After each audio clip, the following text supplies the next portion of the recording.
Hello, I'm Dr. Maury Markman from City of Hope, and continuing our discussion of interesting and quite important abstracts presented at the recent ESMO meeting in the GYN oncology arena. I'd like to discuss briefly very interesting results and effort in the abstract entitled Pembrolizumab plus chemoradiotherapy for high-risk locally advanced cervical cancer. Overall survival results from the randomized double-blind phase 3 NGOT CX11 GOG 3047 Keynote A18 study.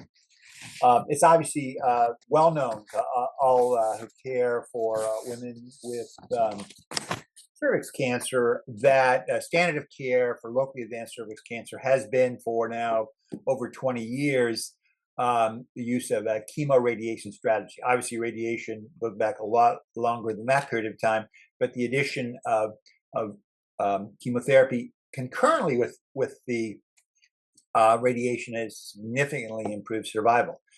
One needs to add to that since that time, although we're still using essentially the same chemotherapy, cisplatin, radiation has continued to improve. Local control has improved. So we have a very good strategy for locally advanced cervix cancer. However, we obviously can do better. The investigators of this trial, in fact, looked at the data now available on the use of checkpoint inhibitors. In this case, we're talking about pembrolizumab.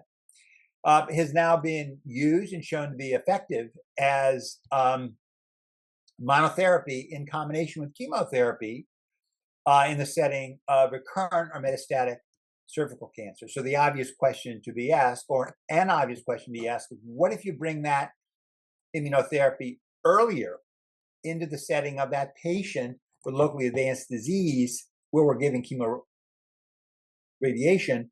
If you added the checkpoint inhibitor at that earlier point, will you have further impact on survival compared to the chemoradiation alone?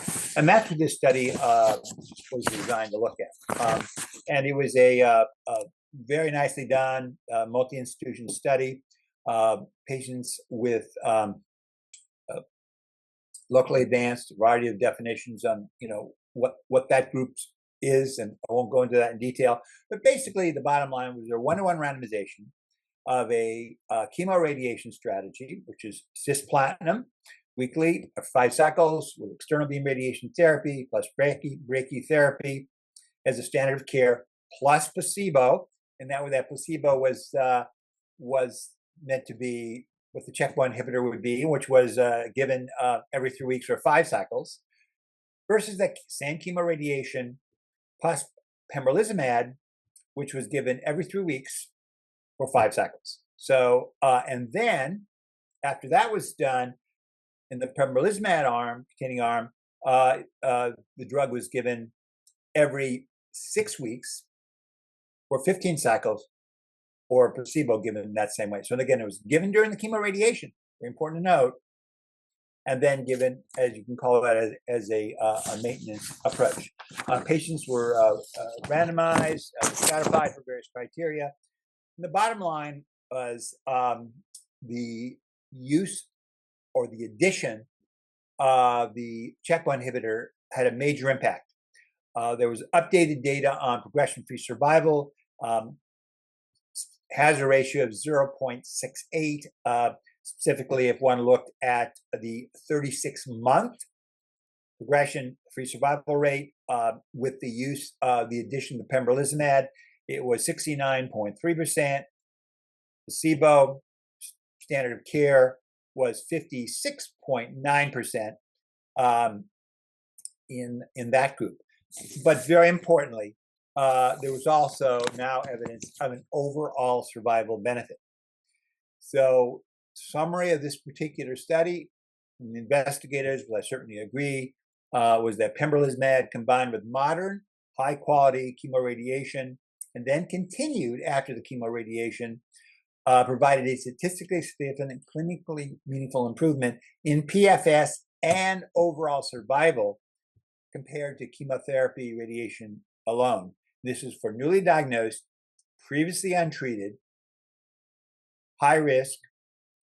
Find here, and you can read that if you want to read in detail, locally advanced cervical cancer. Also, the safety profile of adding the pembrolizumab to the chemo radiation was by the investigators, and I certainly agree based upon the data, was manageable and consistent with the known toxicities of the individual therapies. And again, this is similar to what we've known in the metastatic disease setting, that yes, the checkpoint inhibitors add toxicity because they have their own toxicities, but it does not appear to be additive or synergistic such that it makes things much worse, for example, for the chemotherapy or the immunotherapy worse. And finally, the investigators conclude that these data support the addition of pembrolizumab with chemo radiation as a new standard of care for patients in this clinical setting. And I certainly agree with that. I'm sure there'll be more discussion.